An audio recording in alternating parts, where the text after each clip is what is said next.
2016 жыл 18 желтоқсан. Маринаның өз сөздерінен. Жалғыздық. Әр кезде әр түрлі араздық.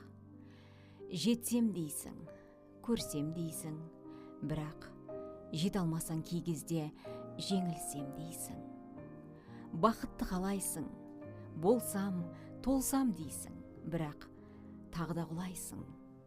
Қайта тұрасың, алдыңа қарайсың, жаныңдағы адамдарды санайсың.